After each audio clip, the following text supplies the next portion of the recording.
For nearly 50 years, Town & Country Sports has been the heartbeat of youth sports in North Austin, promoting fair play, sportsmanship, and most importantly, fun. TNC Sports is for kids of all ages, no matter the skill level, and we encourage the whole family to get involved. Right now, registration is open for soccer, flag football, baseball, girls volleyball, softball, lacrosse, and more. Space is limited. Don't wait. Sign up today at tncsports.org. TNC Sports. Come play with us. Back to the Parent Portal Show. I've got Coach James Gumbert with me, co-hosting again. And, of course, we've had a great couple of sessions already, but now we have Loyce Dettman joining us. Loyce, good morning. How are you? I'm great. Happy holidays, everybody. Happy holidays to you, too. Yeah. We're so happy that you could join us. Thank you. Loyce, you have been involved in special education. You've got a BS in special ed and a master's in counseling and guidance from the University of Texas, and 24 years of experience in education as a special ed teacher. That's amazing. School counselor at all levels, including student assistant counselor for Westlake High School and communities and schools. And you were the director of guidance for Eanes ISD and the counselor facilitator at Round Rock Independent School District. Named Eanes Outstanding Administrator and a finalist for the Association of Texas Professional Educators in 1995. And before all that, you were a cheerleader at the University of Texas for 3 years, and you coached the cheerleaders for 6 years at UT. Did. So you Hook 'em got a little bit again. of background there. Yes. Well, and you're married to that great guy, Greg Dettman. I know him. He was a basketball player at UT too, and now the owner of Sports Court of Austin and Austin Courts and Floors. And I think you have 2 grown children, and here's the best accomplishment of all of it: 6 grandchildren. Yes, 6 That's grandchildren. Awesome. Isn't that amazing? It's wonderful. That's awesome. That is so awesome. It's wonderful. Yeah. Well, that's a great bio and a great background. But I think the reason we wanted to get you on with us today is we wanted to talk a little bit about Project Graduation. So that's something that is kind of new over, not new this year, but it's only been in the last 10 years that I've been aware of it for sure. And it's certainly grown in some of the school programs that I've been involved in. But you've had some background with that. Is that correct? Yes. Well, actually, I think in 1990, I was working with the community of schools in Westlake, and there was a great teacher at the high school, Karen McGill, who taught social studies, and she knew high school kids, and she knew that they needed to do something to protect them at graduation. Special event, lots of alcohol availability and all of that. So we partnered up, got the community involved, and that was 1990. We did our first Project Graduation.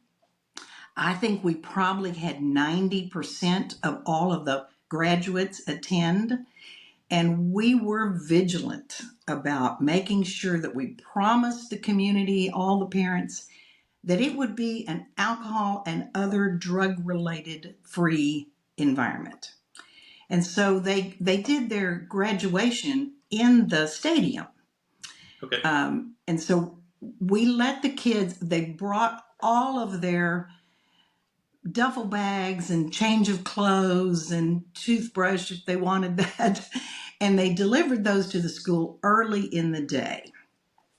We had drug dogs come and sniff out all of those bags to make sure that what they were leaving, they would have with them all night, was chemical free. And that worked out great. We let them give a quick hug to mom and dad and parents as they got through with graduation, and we marched them directly. Do not pass go.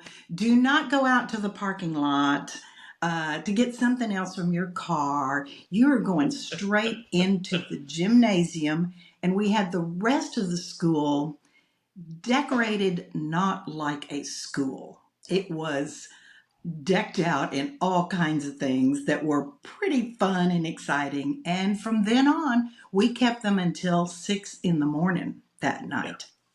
all night long. Had games, had food, an Sure. incredible amount of food for those kids, and had an incredible amount of gifts, party favors, if you would call it. But as long as you Sure. stayed all night long, you had an opportunity, a good opportunity, to get a new computer, a new laptop, a dorm refrigerator, Wow. new cell phone. I mean, whoa. I'd stay all night for the opportunity to get Oh, some of that you stuff. had my boys at free food. I mean, they would have stayed for that. Oh, So that's goodness. great. Yeah. That's a Yeah. great program. And it Well, worked out great. and you are you're talking about a program that is something I think culturally has just come about with the attitudes of the need to address a problem, and the problem is Huge. drinking and drug use during the Mm-hmm. graduation and the prom season. And we've Right. Coach and I grew up at a time when I was legal to drink when I was still in high school. That's back when 18 was I was legal too. age. Yeah. I was too. We didn't know what we know now about We the brain didn't. development. We didn't use seatbelts either, just so we're all clear. That's right. So That's yeah, right. it was a different Yeah. time. But Yep. some of the statistics, Loyce, and I've got a few of them here. I'd love for you to kind of Mhm. help us kind of think through this. But one of the ones that jumps out to me is the AAA statistic that talks about 31% of teens said that it's likely that they or their friends would use drugs or consume alcohol during prom and graduation season. And Right. that's staggering to me, especially given is. the fact that Right. it's illegal. It's not legal for Right. kids to do that. Just so we're all Yeah. clear. Right. But Mhm. that Very that true. addresses some of the problem and kind of points out some of the problem that we do have to address at this Mhm. day and age. Mm-hmm. Yes, it's there. And 60% of high school seniors have abused alcohol either right before they become a senior or at least during their senior years. So Yeah. 60%, that's a lot of kids. It is a lot of kids. Mm-hmm. Well, another stat I'll throw out, and I think it's good to kind of think about these numbers a little bit. 87% of teens believe that their friends are more likely to drink and drive than call their parents or another responsible adult, and that's just to me that's a scary number. Well, it's very scary. And we do know about brain development that this frontal cortex doesn't totally, completely develop until at least the age of 21. Yeah. Usually 24, 25, Yeah. within those early 20s. And that part of your brain is decision making, critical thinking. And so if you don't have that ability to make good decisions, completely developed yet, and then you add alcohol on top of that, that's a recipe for disaster. Who's going to call their mom or their dad to come get them if they don't even have the logical thinking skills to do that anyway? So that's very high risky, but very true. Loyce, and it's such a pleasure to have you with us here today.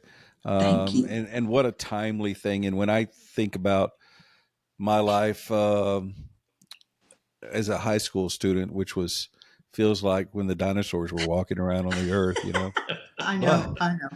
A lot of the things that Stephen was talking about were similar in my world. I mean, it was okay to drink, and we didn't wear seatbelts. We didn't do, the laws back then were more of a guideline. It felt like than actual rules, and so it left itself open to a lot of a bad decision making. And one of the things that I'm curious about with your project is that is when and how do you start putting this out to the students? Because I mean, if you wait till day of to have this conversation, it's too late, because the planning that goes on for a party like something like that, happens months, maybe years in advance.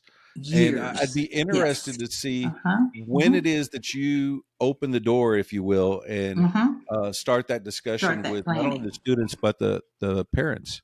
Yes. And it's not just the parents, it's the entire community as Right. well.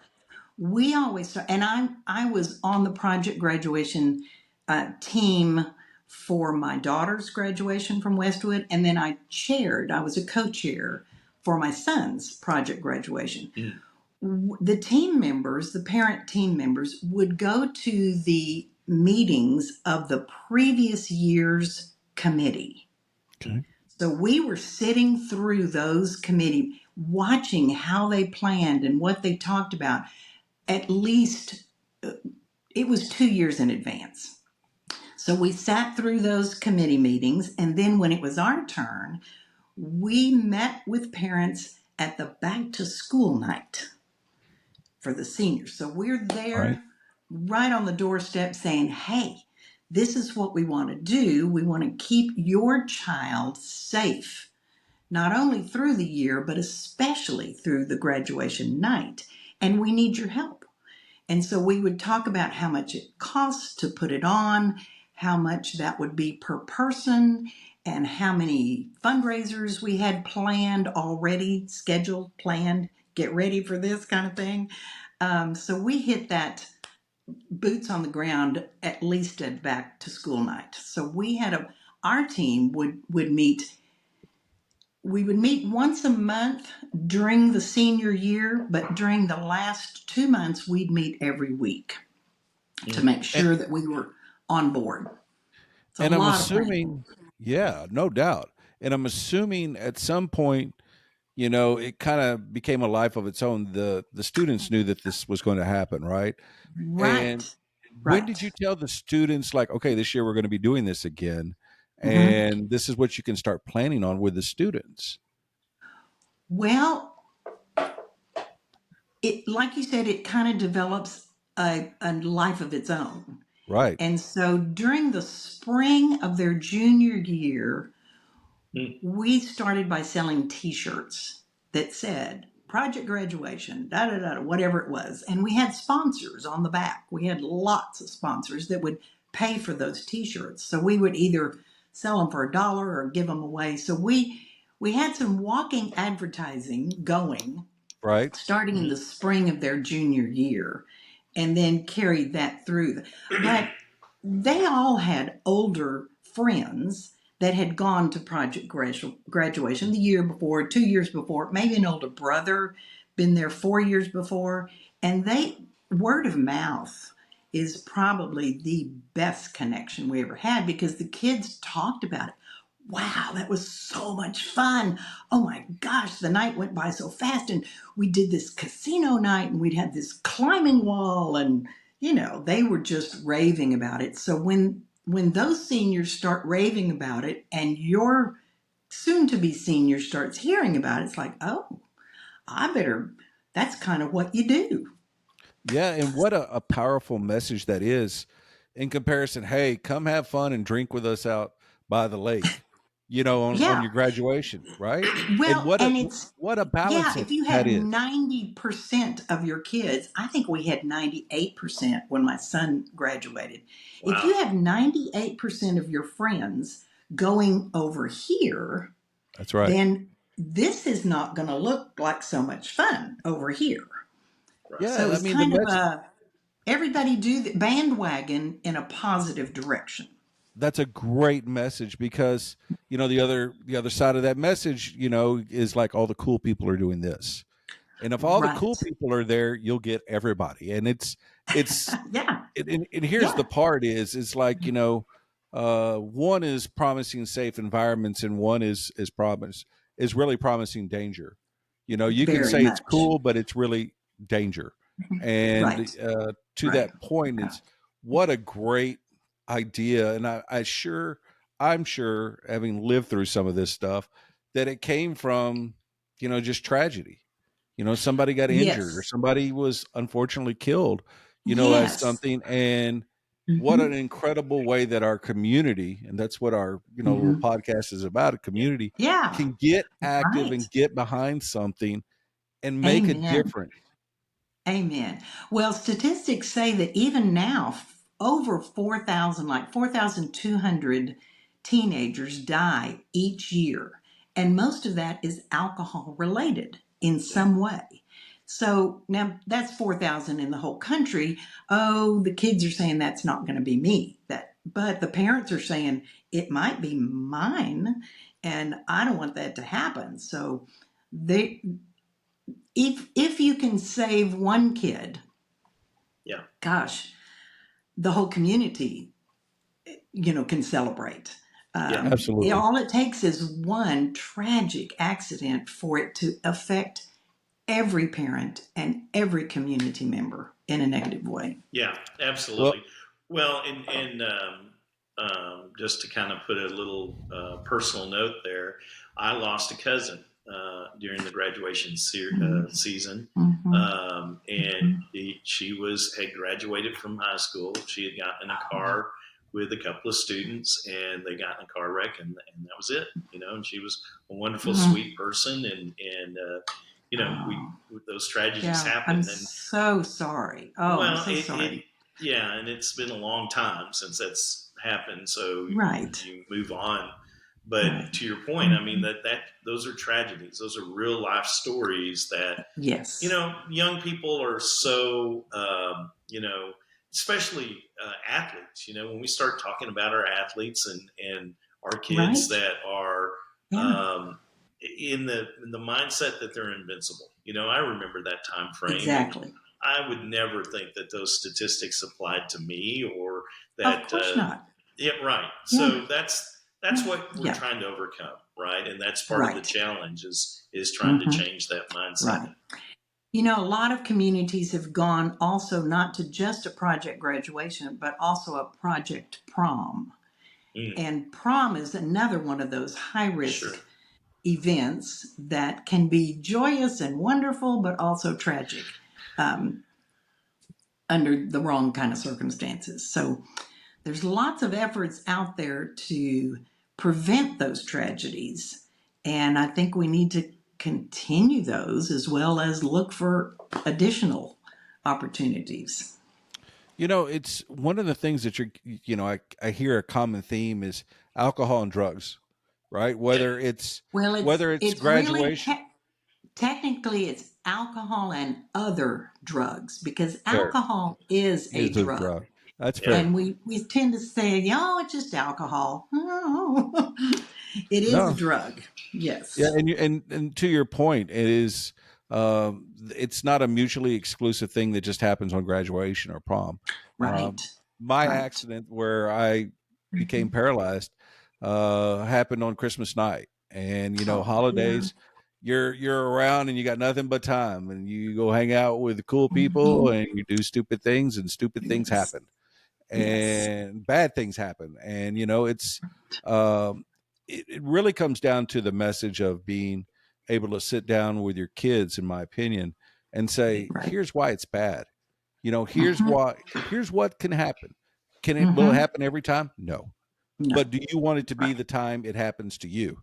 And that Right. answer has to be no too. And Right. the more that parents have those unsettling, those uneasy conversations with their kids, Hmm. uh, it means everything. I never had that Right. Right. conversation with my folks, Yeah. and my folks were my heroes, and Of I never course. had that Of course. conversation. But Hmm. if I told myself I'm going to have that conversation with my kids often, and Amen. I Amen. think that's a And challenge. I think that's a challenge for us as parents, yes. not to wait just to project Yeah. graduation to Oh be no. able to Oh have that, no. Oh, right? yeah, 12 years old. Start talking Yeah, about it when yeah, they're yeah, 12 no years doubt. old because there is alcohol and other drug use with middle schoolers too. So Yeah. Yeah. you've got to set that stage. You've got to pour that foundation really early and continue to build on it. Um, gosh, until it is legal for them. And sometimes parents give a mixed message that I think is kind of really critical for us as parents to hear what we're actually saying. Some parents will say, well, you can drink as long as you don't drive.